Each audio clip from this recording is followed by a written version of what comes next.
Capítulo 46. A herança. Veja-nos agora o leitor, 8 dias depois da morte de meu pai, minha irmã sentada num sofá, pouco adiante, Cotrim, de pé, encostado a um consolo, com os braços cruzados e a morder o bigode, eu a passear de um lado para outro, com os olhos no chão. Luto pesado. Profundo silêncio. Mas afinal, disse Cotrim, esta casa pouco mais pode valer de 30 contos, demos que valha 35. Vale 50, ponderei, Sabina sabe que custou 58. Podia custar até 60, tornou Cotrim, mas não se segue que os valesse, e menos ainda que os valha hoje. Você sabe que as casas, aqui há anos, baixaram muito. Olhe, se esta vale os 50 contos, quantos não vale a que você deseja para si, a do campo? Não fale nisso. Uma casa velha. Velha!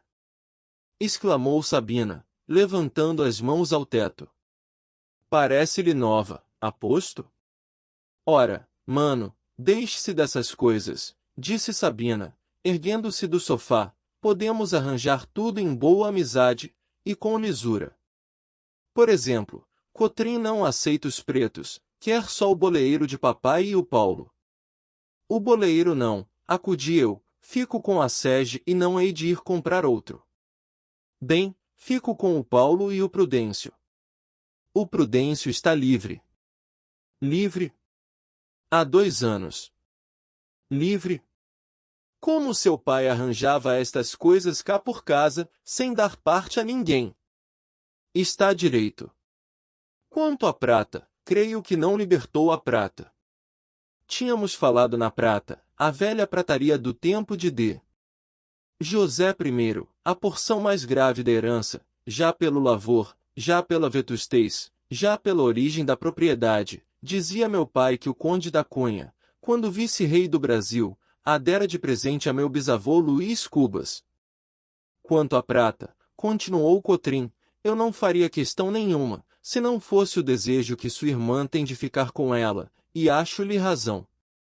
Sabina é casada, e precisa de uma copa digna, apresentável.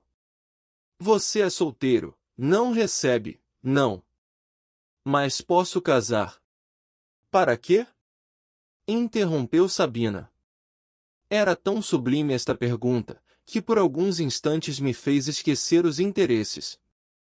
Sorri, peguei na mão de Sabina, bati-lhe levemente na palma, tudo isso com tão boa sombra, que o Cotrim interpretou o gesto como de aquiescência, e agradeceu-mo.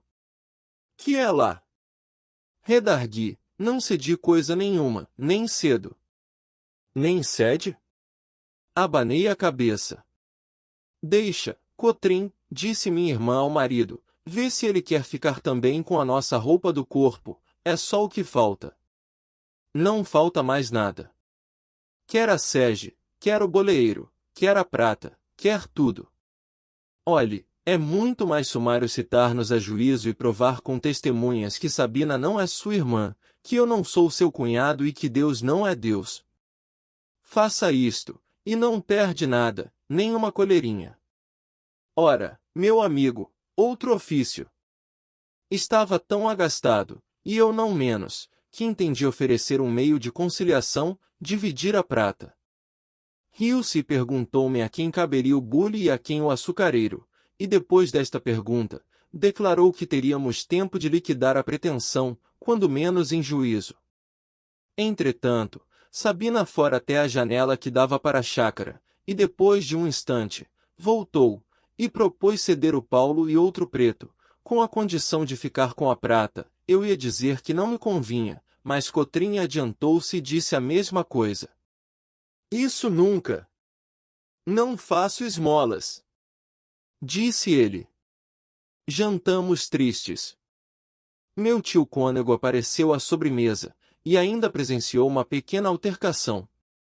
Meus filhos, disse ele, lembrem-se que meu irmão deixou um pão bem grande para ser repartido por todos. Mas Cotrim. Creio. A questão, porém, não é de pão, é de manteiga. Pão seco é que eu não engulo. Fizeram-se finalmente as partilhas, mas nós estávamos brigados.